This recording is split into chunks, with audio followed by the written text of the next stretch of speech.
Thanks for joining us on the latest segment of Moments Off the Mat presented by USA Wrestling. I'm Tony Black, Director of State Services for USA Wrestling. Today I'm joined by Bill Crum, longtime wrestling advocate, leader, former vice chairperson for USA Wrestling. Bill, now you're down in Florida, but thanks for joining us. It's good to be here. Thanks Good for having deal. me on. Yeah. Well, We should be obviously in Fargo, you know that, right? Yeah, well, yeah, we should be in Fargo, which is obviously I have some questions for you about Fargo. Okay. And when we say Fargo, clearly that's kind of the brand name for USA Wrestling's Junior Nationals, and now obviously it involves the 16 and under, or the formerly cadet division. So I'm going to ask some questions for you about Junior Nationals and your history there, if that's okay. Sounds fine to me. Great. So Bill, you first went to Junior Nationals in 1977, and you've been there every year, I think with the exception of 3. Have you ever totaled how many nights you've spent in dorms while coaching, officiating, being a state admin with Junior Nationals? Yeah, dorms and hotels, because with the Florida team, we've been staying in a hotel out there. It's about 400, and which is a little greater than a year of my life in Fargo or some other place, you know, starting in Iowa City and then going to Minneapolis and Lawrenceburg and wherever else it wound up over the years. Yeah. But yeah, it's about 400 nights. 400 nights. Now, just to make sure we get this accurate, is that just at the tournament, or does that include training camps leading up to it as well? Does not include training camps.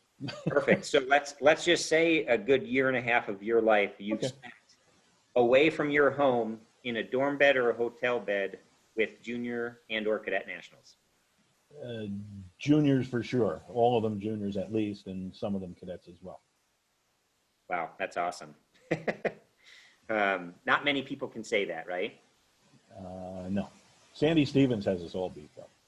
You've been 48 out of 49. Yeah. I just did an interview with Sandy yesterday, so got all the facts there. That's great. And I should probably point out that when I went in 1997, one of the guys that went with us for the first time was Gimp, Gary Brownell, and he hasn't missed one yet. No kidding. Yeah. That's great. That's great. I wonder if he's had shoes not on for all of them. Correct. Got it. So let's go back to 1977. You were with the New Jersey delegation. That you had some pretty good wrestlers on that team. 2 that stand out to me. One, Colin Kilrain, who's now Vice Admiral Colin Kilrain for the U.S. Navy. He took first, and Chris Catalfo placed 6th. And obviously, as you know, Chris was on the '84 Olympic team. Yeah. Can you talk about your experience with those 2, along with a handful of other notable wrestlers you coached at Junior Nationals in those early years? You know, Bruce Baumgartner, Daryl Burley. I was on the coaching staff for a lot of those people. I didn't actually coach all of them personally. In fact, I was the young guy. I was the low man on the totem pole with most of the coaches back then. I got the opportunity to be in the corner with a number of them, and certainly as a 24-year-old, I was able to work out with them and what have you. Kilrain was an exceptional person. He would just he was the leader of the team. There's no question about that, and all the rest of the kids all followed his lead. You know, like every other group of kids you ever take any place, there's a lot of horsing around going, and you could always find out when it was Colin, because he had that heavy Boston accent. He grew up in Massachusetts, and there was no hiding it, even behind a closed door, whether it was Colin making the noise or somebody else. But he was exceptional, and he just wrestled the tournament of his life. He was one of our Blair Academy kids, and you know, he was just phenomenal. Catalfo was and he and his brother both were exceptional wrestlers for Pascack Hills High School in New Jersey. And he went on to wrestle at Syracuse, and they were just tough. The Catalfo brothers were just physically tough. You know, on the mat now I'm talking, and off the mat they were normal human beings like most wrestlers are, but on the mat the Catalfos were just tough as nails. And if you were going to score on Chris, for sure you were going to have to work hard for it. I was not in the corner for those two guys or for Bruce going on. I was in the corner for a couple other people. Darrell Burley in the finals, I think it was 78 against Andre Metzger. So that was the first time I ever got to sit in the corner at the finals of a national tournament. That was pretty cool. And a couple of years later, Steve DiPietro had a nice win. He finished second, went on to be an All-American, I think, at Northwestern. But Steve had a memorable win in the semifinals over somebody we knew his name, but we didn't know if he was going to, how good he was going to be, and that was John Smith. So that was a nice win for us there. One of the coaches, kids I coached out there that I remember all the time, still keep in touch with his dad. His dad's down here in Florida now. A guy by the name of Glenn Hall. Glenn Hall Jr. was the first year they held the cadets ever with junior nationals. It was still in Iowa City, so it was early on. They held it for 1 year and then didn't hold it anymore. But he won it. He was the first cadet champion for us, and he beat Bill Stark Jr. in the finals of the tournament from New York. Bill's dad and I had become really good friends over the year from officiating. So it's just such a small world in this sport. And of course, any of the wrestlers from the teams I coached in high school or that made the team, you were always thinking about them. And in particular, kids from the Beat the Streets program that we started in New York City. When they got to be on the team, you really thought you had done something right by doing that. And then you follow them through beyond their high school careers, and that's where you really start to feel good about them. Two in particular that stand out to me that are both now college women's coaches are Destiny Garrick and Barry Hart, who were both, they actually went to the same high school in Brooklyn and tough area of Brooklyn, and now they're college coaches. So made us feel pretty good about that thing happening too. No, that's awesome. I obviously appreciate the history there, right? Dating back to the late 70s and then getting more current with some of your athletes. So thanks, Bill. Yeah. So do you have any stories or a story in particular from your years at junior nationals or maybe in Fargo in particular that every time you think of, you can't help but laugh? Oh, without a doubt. The one that stands out and people are going to already know what story I'm going to be telling here when they look at this thing. We started out taking a bus from New Jersey to Iowa for the tournament.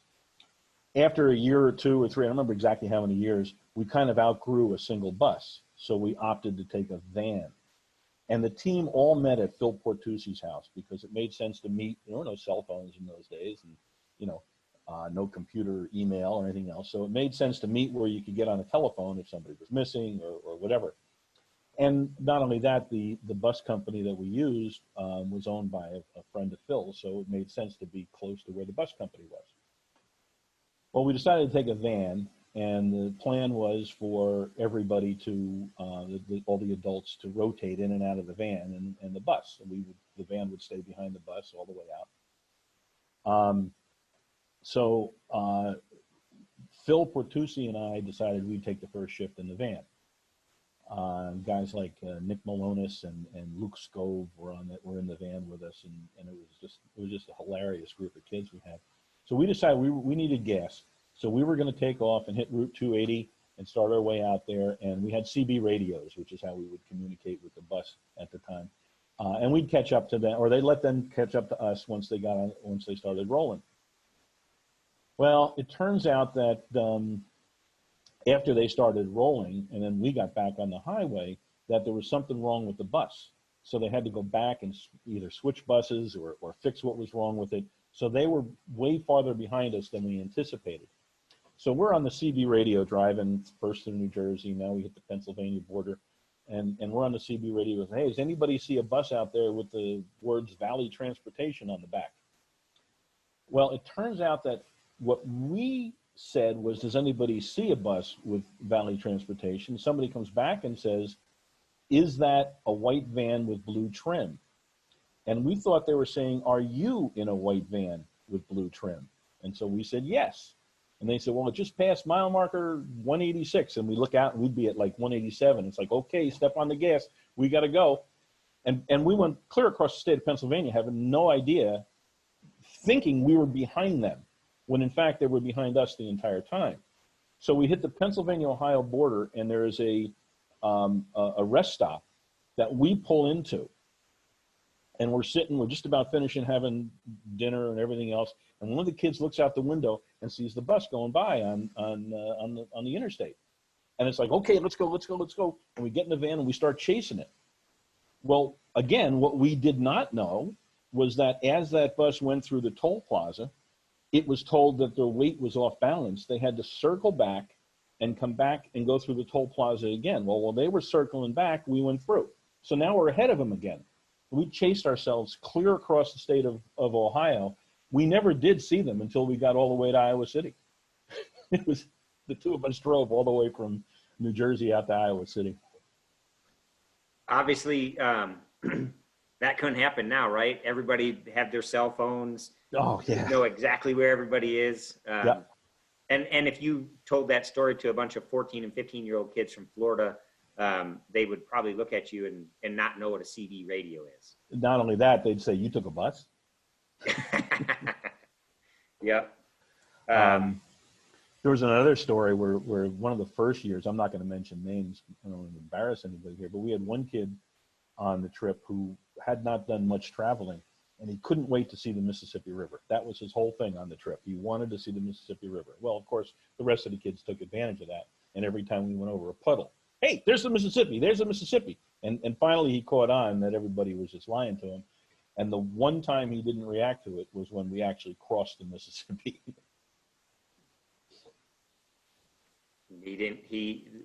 Right, they cried wolf too many times. Too many times. Yep. Cool. So obviously all your time in Fargo, or I should say junior nationals, you've worn many hats, right? You've been a state chairperson for New Jersey. You've been a state chairperson for New York. You've essentially been a team leader for Florida more recently. You've officiated, you've coached. Can you talk a little bit about all those different hats that you've worn and what you enjoyed the most and what was most rewarding about each of those? Well, the answer to that for each of those is essentially the same thing. It's the people. It's the people that you got to know, whether it's the kids on the team, the coaches that you're working with, the other officials that you're working with. Excuse me. You're a team leader and people are cooperating because they know how big the job is, so the most memorable things I have about any of those roles is the people that I got to meet and to get to know, whether it's, like I said, whether it's the coaches or the athletes or whatever. And I would say it's the same for all of them. You enjoy being there. Now, I don't care what role you go out in. You're going to see the same people, whether it's other coaches, other referees, other athletes that have become coaches, that type of thing. And that's really rewarding when you see something like that happen. So, yeah. Yep. Common theme. I'm sure I'm going to ask another question or two, and you're going to talk about the people. So yep. Obviously that's a common theme. So let me talk about one of those people right now. In our communication leading up to this interview, Bill, you brought up the first 8-time junior national All-American, Pat Lynch from New Jersey. Mm-hmm. So Pat placed 4th, 3rd, 2nd, and 1st in order in junior freestyle, and then 4th, 2nd, 1st in junior Greco. Okay. So never placed below 4th, 3-time junior national champion. What was it like to be involved with his career at junior nationals? And then another question, do you know who beat him in the junior Greco finals in 1989? I'm pretty sure I know the answer to that question, but I'm not quite sure, but I'll answer it anyway when we get there. One of the ironies in this is that the 2 times that Pat finished 4th, I was coaching in the opposite corner with Pete Welch, another one of our Jersey guys. Pete, that year, the same 3 kids finished 1st, 3rd, and 4th. Dan Henderson won it in both styles. Pete finished third, and Pat finished fourth. So you're kind of sitting there helping one kid out in the match, and you're like, well, the state can't lose here. We're going to get third and fourth in this weight class, and so that was it. Pat Pete was older. Pete was a senior. Pat was a freshman in that particular year. Pete went on to be an All-American for North Carolina. He and that family and I are very close. But Pat, was probably the best one of two or three of the best high school wrestlers I ever knew. He and Damian Hahn maybe in that category, and Glenn Pritzlaff maybe at that level. Yes, I would say those are some of the best. Mike Frick. Anyway, I could go on and on with that one, but Pat's family were great people too. Their mom and dad were at everything. They lived. New Jersey's not a really big state, but they lived at the opposite end of the state than where I was from. I was up in North Jersey. They were down by Atlantic City. And so you didn't see them all the time, but you saw them enough to really get to know that they were really good people. But I think Pat is still coaching to this day at his old high school, at Ocean City High School. I believe he said. I don't know if he's, last couple of years. If he's not, it's only the last couple of years that he hasn't. But. All right. So trivia question: Who did he wrestle in the finals in '89? I'm going to guess it was Ray Brinzer. Ooh, that'd be a good guess. They wrestled in the finals in 1990. I know Pat beat him once. And yeah, Les Gutchess. Oh, was it? Yeah. No kidding. Yep. So okay. in 89 and 90, it was kind of funny to look back at the results and see some names. I don't know if you remember in 91, so Pat's senior year, individual took fifth in his weight class. He won it in Greco. Brandon Slay took fifth. Oh, yeah. So obviously with Brandon being an Olympic gold medalist, Les being a world champion, Ray Brinzer, obviously many people know him. Dan Henderson, two-time Olympian. There were some hammers back in those weight classes. Well, the interesting thing with that semifinal match between Pete Welch and Henderson, the year before they had split. Henderson beat him in Greco, and Pete beat Henderson in freestyle. So we knew we had a shot. He lost in the semifinals in Greco, but we knew he had a shot in freestyle. And Pete's up 4-0, and I made one of the greatest coaching moves of all time. I said, Pete, score one more point, and you got him broken. Pete lost 5-4.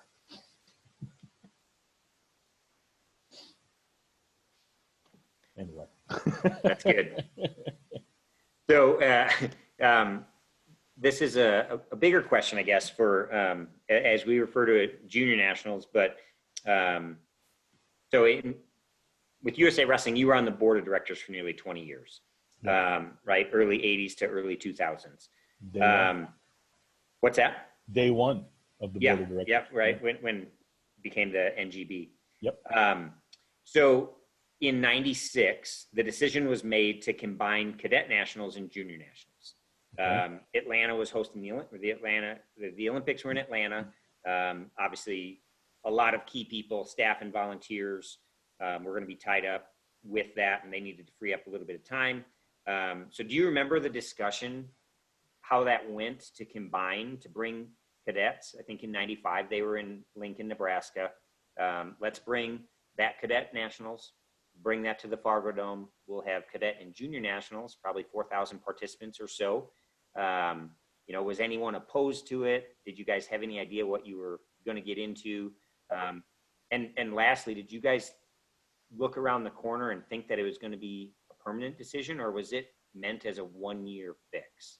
The relationship between the Junior Olympic Committee back then and the staff, I don't mean to imply that it's not now, but it was really, really good and supported each other all the time.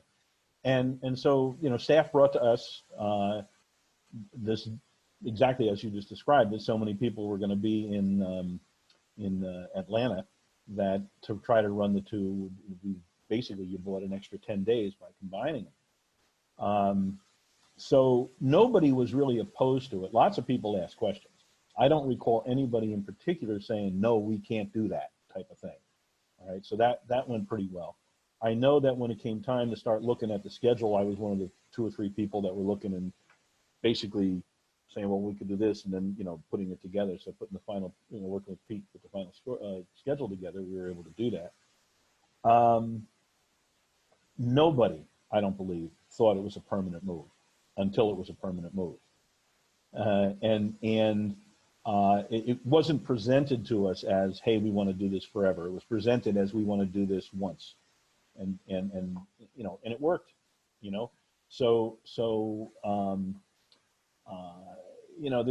there's a part of me that wishes they were separate, and a part of me that understands why they're together. It does make for a much longer week for anybody that's just going to go to one or the other. But by the same token, it does bring more people together and give more kids an opportunity on that platform. Yeah, you say how it brings people together. It's unbelievable, right? Not only the wrestlers, but I mean, it's the who's who of coaches. It's the who's who of recruiters, right? Being those college coaches. I mean, it is quite a special event. Well, and let me tell you something I think that has changed over the years in regard to what you just said. There was a point in time when this tournament was started. It was started as the National High School Championships. It was it. That was it. You wonder why the definition of a junior has to do with grade in school. It's because when this event and the regionals that led up to it and all the USWF stuff that started it all, the idea was we wanted the best high school wrestlers there. So this became the last stop on a senior's journey before he went to college, his last shot at getting noticed. What has happened, I think, over the years, I mean, the perfect example of that would be Chris Campbell. I don't know if you know the Chris Campbell story, but now this is the year before I went as a coach. Chris was an athlete on the team, and he was scheduled to go to Montclair State College. Larry Shacatano was the coach at Montclair State College and the state chairman for New Jersey. When they got to Iowa, he had never wrestled a freestyle tournament prior to this, and he placed second. And Gary Kirtlemeyer took notice, and Shacatano took notice of Gary Kirtlemeyer taking notice. And they were able to work it out, so Chris got to go to the University of Iowa, and then it's history after that. But that was the way it worked back then. Nobody really knew what Chris was capable of doing because it was just the New Jersey tournament to base it on. So anyway, nowadays I think Fargo is more the first stop on a junior's last chance because you've got all those folk style tournaments that take place in the spring and what have you. So the kids who are about to become seniors, it's their first stop on the way to getting noticed in their last year, as opposed to the last stop on their way to getting noticed as a senior. I just think it's the way it worked out, and I think as a result we have fewer seniors going to Fargo, that and numerous other reasons. But yeah, and earlier this week Derek Secor from USA Wrestling did an interview with Luke Becker for Moments Off the Mat, and Luke talked about when he was and he graduated high school in '98, it was still people weren't committing as early in their careers, but most people by '98 were committed after their senior year, but still participating in junior nationals. Now, when they go as a college coach, he's looking for maybe that kid who just finished his sophomore year, or, if they're not on their radar by the time they finish their junior year, they're probably not going to end up on their radar unless they kind of come out of the woodwork at junior nationals. So, so I'm guessing I know how you're going to answer this one, Bill. So obviously we're not in Fargo. What are you missing the most, or what are you going to miss the most about not being in Fargo this year? It's the answer to all the other questions. It's the people. In recent years, I've taken to sitting up behind the head table and just sort of kibitzing with the people from other states who come in and you just catch up. Okay, so what's new with you? Type of thing, that's the thing you miss most about any of this is the people. It's not traveling to Fargo, it's not being in Fargo after the first couple of days. It's not being away because you're away from home and whatever. It's being with the people that share the same experiences and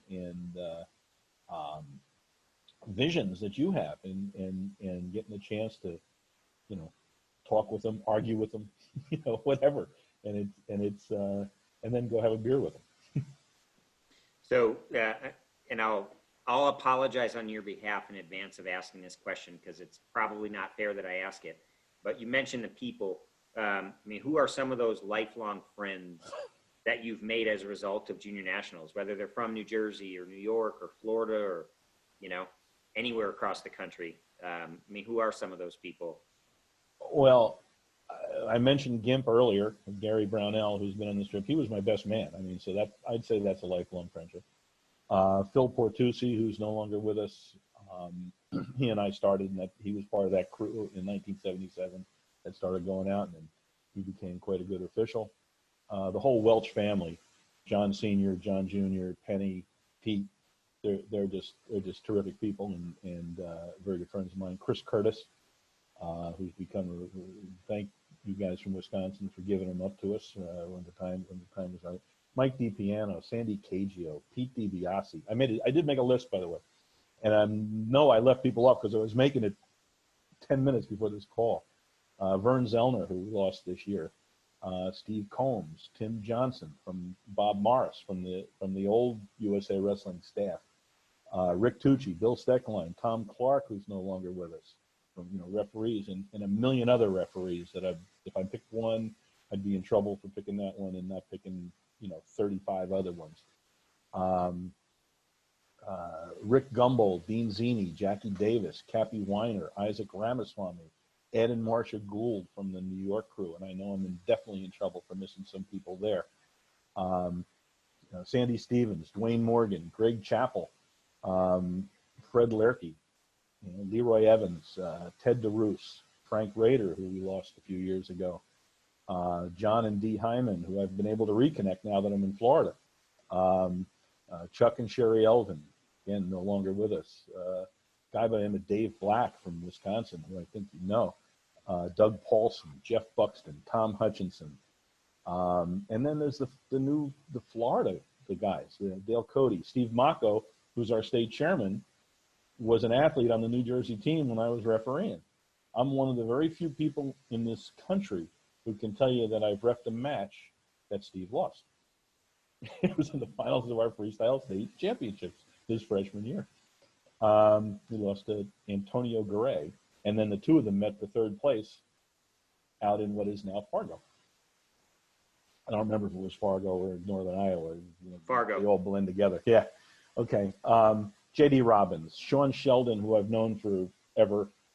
He was on that 1985 team, but you reconnect with people. He's down here in Florida. Steve Paul, Andy Bricker, and the list goes on and on with the great people down here in Florida that are doing everything they can to make wrestling better every single day. And then, of course, there's the whole USA Wrestling, the committees and the staff that you've been part of, and yourself included, and Pete and Shauna, and again, I'm going to get in big trouble for that. Obviously, Rich. I was one of Rich's assistants in '96 in Atlanta, so we spent a lot of time together. And I think I just saw where his daughter got engaged. That is correct. And she was born while we were in Atlanta. Well, Rich made it back just in time, right? Like, yep. He's got a great story about, I mean, all I can think of is the scene from Naked Gun when OJ's running through the airport. Or maybe we'll say Jim Carrey running through the airport in Dumb and Dumber. But I can just imagine Rich running, right? Because he was going to get home to see the birth. Yeah. And he made it. Yeah. No, that was a great summer between Fargo or was that Northern Iowa still? So 96 was the year that it all combined. So 93 right. Junior Nationals moved to Fargo. Okay. So 93, 4, 5, it was just by itself. And then 96 on, it's been, right? And then, yeah, so obviously you listed a bunch of names, right, that I can't help but smile at when I hear so many of them. And as are people that are watching. I know they're going to nod and smile and be like, I know him, I know her. That's great. So no, that was a quite long list. So again, I'll apologize on your behalf if you did forget somebody. Obviously there's tons of people that have had an impact, I'm sure, on you. And it's no hopefully no offense taken if they didn't make the list just now. right? Yeah. Yeah, please. Yeah. So I'm going to change gears, and this isn't a super fun question for me to ask, knowing with the recent passing of Carlton Hasselrig. But in 1985, Bill, you were the team leader for the Espoir World Team, and that tournament was held at the Olympic Training Center, Colorado Springs. Interestingly enough, Carlton Hasselrig's roommate was Joe Russell, who now works for USA Wrestling. But Carlton was a heavyweight in that tournament, and there was a wrestler from the Soviet Union at the same weight. You want to tell us anything about? I think his last name was Karelin. Yeah, that was him. I think he was a 17-year-old kid in the 20 and under age division. Nobody really knew who he was. You know, it's a big kid type of thing. And it was funny because normally you'd see the Soviet athletes when they're sitting together at a tournament, they were pretty stoic or just minding their own business or whatever. Every time Karelin went out on the mat, they were laser focused on his match. And every time he picked somebody up off the mat, they just giggled. It was the funniest thing you'd see. The whole team would just sit there giggling because they knew what was coming next. And he really that was his coming out party, I think, for wrestling. And we all know what happened after that. You know, he went on and won everything until he ran into Rulon. Yeah, he won a lot Yeah. until 2000, right? Yeah, yeah. Yep. And that was a great experience being part of that whole team. It's so sad to hear about Carlton. It's you know, he had quite a story in going from wrestling with no wrestling in school, then going to the NFL without having played football in college and the whole bit. And it's a sad thing. A nice guy, really nice guy, and I think everybody who's known him ever at any level have said really nice things about him. And so he'll be another one that's missed. We go on that list with the rest of them there. Yeah. Yep. But, well, yeah, obviously sad to hear of his passing. Yeah. So last question, and I probably could have started with this one, Bill, and it has nothing to do with junior nationals, which obviously we've talked about. But when you're talking to a mom or a dad of a young kid, why do you tell them that their kid should wrestle? You know, I'm going to give you the same answer I've been giving you every other question. It's about the people you get to meet in the sport of wrestling. It is, you know, we're all part of many different communities. The wrestling community is so unique, not just among athletics, but just in general. It's such a unique community that people who have wrestled or have been deeply involved in the sport, they understand and they know what it took to be a good whatever it is you became a good at, you know, and the character that it builds and the ability to look adversity right in the face and say, okay, I'm going to handle this and I'm not going to blame it on anybody. It's me, and that's the way it's got to be. So I think those are the things that I talk to people. If somebody asks me that question, it's been a while since I've been asked that question. But yeah, that's the answer. The answer is the people you're going to come in contact with over the course of whether it's a 4-year term or a lifetime term, you're going to come in contact with people that are going to make you a better person yourself. It's that simple. Great answer. And obviously, Bill, thanks for joining us. I love the trip down memory lane, but I also really appreciate how you talk about the importance of relationships, in this great sport of wrestling. I mean, it's right. I think anybody who's gone through it, when they hear you, they're gonna nod their head and smile because they know how true that is. Yeah. With this. So thanks again for joining us. Again, I'm Tony Black. Hope you enjoyed this latest segment of Moments Off the Mat presented by USA Wrestling. We all wish we were in Fargo this week, but hopefully these little interviews with mainstays of Fargo are helping fix your appetite for the sport of wrestling right now. So, Bill, again, I can't thank you enough. And with that, we'll sign off. Thank you, Tony. Thanks for having me on.